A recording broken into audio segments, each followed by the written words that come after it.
Oke, video kali ini masih membahas tentang bahasa Indonesia dan kali ini kita akan kupas tuntas tentang tanda baca ya. Kita nanti akan mulai dengan materi dan kita lanjutkan dengan soal beserta pembahasannya. Ingat teman-teman, soal bahasa Indonesia itu ada sekitar 5 sampai 6 soal ya yang akan keluar. Jadi sayang banget ketika teman-teman harus menyia-nyiakan 25 poin SKD CPNS. Jadi kita raih poin setinggi-tingginya, salah satunya dengan mempersiapkan diri yaitu belajar bahasa Indonesia. Oke, langsung aja kita masuk ke materinya, teman-teman. Ya, tanda baca yang pertama adalah tanda titik ya. Tanda titik itu digunakan dalam akhir kalimat berita. Oke, ayah berangkat ke kantor naik mobil. Oke, ini pasti menggunakan tanda titik ya. Kemudian memisahkan jam, menit, detik. Menggunakan tanda titik. Nah, untuk jam, menit, detik dia juga bisa menggunakan tanda titik 2. Oke ya. Kemudian memisahkan bilangan ribuan atau kelipatannya bila menyatakan jumlah. Ingat, di sini dinyatakan dalam jumlah. Contohnya gimana Kak? Kita lihat. Kakak membeli 1212 ekor ikan. Ini merupakan jumlah, teman-teman. Berbeda halnya ketika kakak lahir tahun 1985. Apakah perlu menggunakan titik? Nanti kita coba di video berikutnya ya, setelah ini. Ya, kita akan bahas tentang tanda titik pada tahun kelahiran. Oke, kemudian dipakai di antara nama penulis, judul tulisan, dan tidak berakhir dengan tanda tanya dan tanda seru, dan tempat terbit dalam daftar pustaka. Oke, ini penulisan daftar pustaka ya. Untuk nama orang dibalik, kemudian menggunakan tanda titik sebagai pemisahnya. Oke, kemudian ketika akhir singkatan, gelar akademik ya, kemudian gelar keagamaan, kemudian pangkat dan juga jabatan. Selanjutnya kata sapaan ya, dan juga kata-kata umum itu menggunakan tanda titik. Ya, kita lihat teman-teman. Tanda titik tidak dipakai pada hal-hal ini. Ketika akhir sebuah judul, kemudian memisah ribuan atau kelipatannya yang tidak menyatakan jumlah. Beda dengan yang tadi ya, mempunyai 2560 ekor ayam misalnya. Itu jumlah. Kalau ini, Wahyudi lahir tahun 1985, itu bukan jumlah. Kemudian, coba buka halaman 1110. Halaman ke, teman-teman. Ya, ini bukan jumlah karena ini satu halaman doang. Ya, yaitu halaman 1110. Begitu ya. Kemudian tanda titik juga tidak digunakan dalam hal surat. Ya. Jalan Diponegoro 80 Jakarta, tidak perlu tanda titik ya, dituliskan ke bawah, tidak perlu tanda titik. Oke, kemudian ketika akhir dari sebuah singkatan seperti misalkan lembaga umum DPR ya, kemudian DPKU, kemudian lambang kimia, satuan mata uang, kemudian ukuran isi, panjang, berat, dan lain sebagainya. Tidak perlu menggunakan tanda titik. Oke. Ya, kemudian tanda koma, teman-teman ya. Ketika kita ingin merinci sesuatu, contohnya, Sumantri memerlukan gunting, pisau, dan tali. Pakai tanda koma. Kemudian bilangan desimal juga pakai tanda koma. Ya, kemudian memisah kalimat majemuk setara yang menggunakan kata penghubung tetapi dan melainkan. Contohnya Kak, Randy memang ganteng, tetapi ya sebelum kata tetapi ini menggunakan tanda koma. Kemudian, memisah anak kalimat yang mendahului induk kalimat dan kalimat majemuk setingkat. Contohnya, ketika kami pulang sekolah, tiba-tiba hujan turun. Pakai tanda koma. Ya. Kemudian memisah nama gelar ya yang mengikutinya. Oke, ini nama, kemudian ada gelar di belakangnya, makanya menggunakan tanda koma sebagai pemisahnya. Selanjutnya memisah bagian-bagian kalimat, yaitu nama, alamat, dan tempat bila diurutkan ke samping. Ya, Saudara Pras, kemudian koma, Jalan Kalimongso nomor 110, Tangerang. Nah, ternyata tanda koma ini tidak digunakan dalam beberapa hal, teman-teman ya. Oke, ini penulisannya agak kurang rapi ya. Sebenarnya Dr. Jomeng kemudian jalan ya, ini nama jalannya Jalan Inspektur Marzuki, Palembang. Oke, ketika diurutan ke bawah tidak perlu menggunakan tanda koma. Selanjutnya teman-teman ya, Hendra ya tetap ikut ujian meskipun ia sedang sakit. Di sini teman-teman ya, memisah induk kalimat yang mendahului anak kalimat dalam kalimat majemuk bertingkat. Jadi ya, induk kalimat dulu lalu anak kalimat, tidak perlu tanda koma. Ya, kemudian memisah petikan langsung dengan bagian lain dalam kalimat bila petikan langsung itu sudah berakhir, ingat sudah berakhir dengan tanda tanya dan tanda seru. Contohnya, di mana kamu kuliah? Ya, di sini menggunakan tanda tanya sehingga tidak perlu lagi tanda koma sebelum kata tanya Amir. Nah, kemudian ya tanda koma digunakan ketika di belakang kata-kata penegasan. Contohnya, wah, koma. Ya, Amboy, koma. Oke, kemudian mengapit keterangan aposisi atau keterangan tambahan untuk subjek. Contohnya ini ada keterangan tambahan teman-teman ya. Kota yang dijuluki sebagai Serambi Mekah, jadi diapit dengan tanda koma menjelaskan NAD ini. Ya, kemudian ketika kita membuat daftar pustaka untuk penulisan nama dibalik, maka menggunakan tanda koma sebagai pemisahnya. Selanjutnya dalam petikan langsung dengan bagian lain dalam kalimat.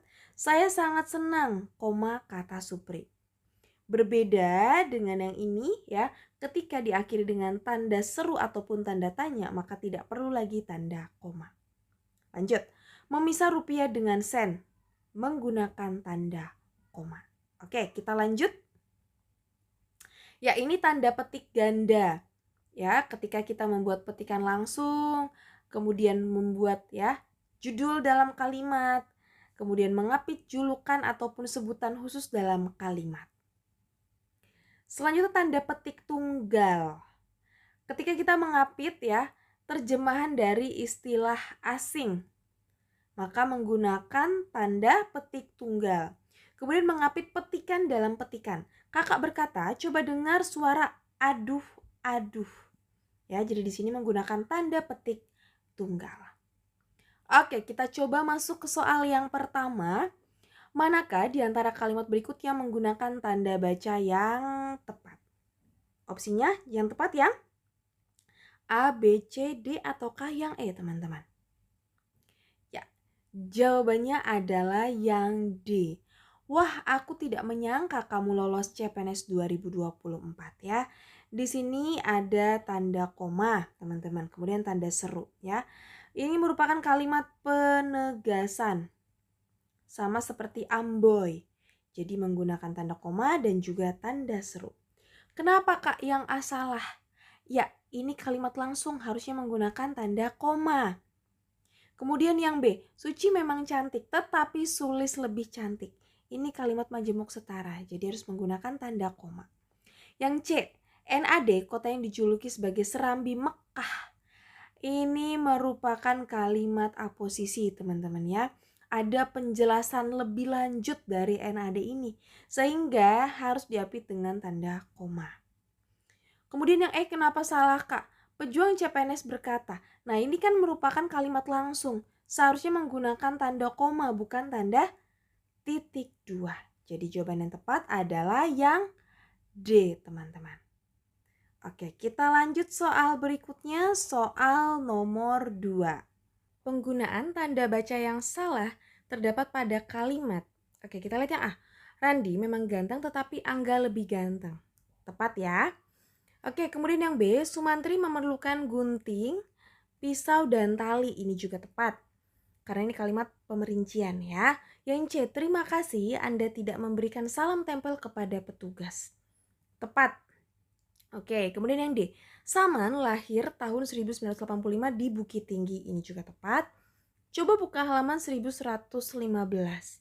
Nah, ini teman-teman ya, salah.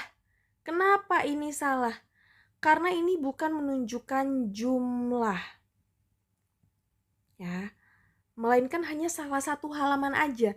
Jadi tidak perlu tanda titik. Maka jawaban tepat adalah yang E. karena seharusnya tidak menggunakan tanda titik. Oke, kita lanjut soal berikutnya, soal nomor 3.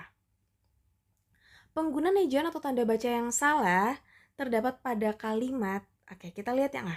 Apakah kau andal dalam membuat laporan keuangan? Tepat ya, ini kalimat tanya. Yang B, adik bertanya, kapan kita berangkat? Ini kalimat langsung, tepat. Menggunakan tanda koma, ya, kemudian tanda kutip 2 dan juga tanda tanya. Yang C, satuan berat adalah kilogram. Ya, ini tanda titik, betul karena kalimat berita. Yang D, apa yang kumiliki hanya titipan darinya. Oke, teman-teman ya. Di sini ada yang salah.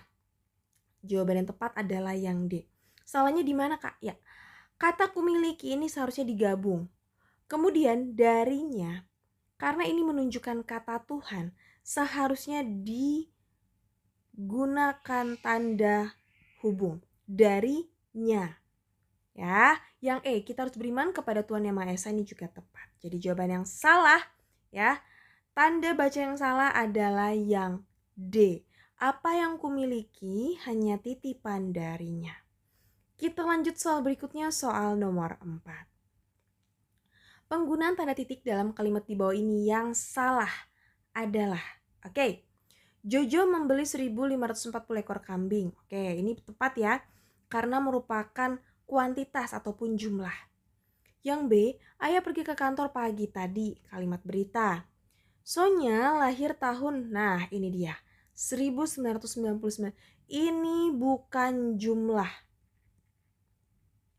sehingga tidak perlu menggunakan tanda titik.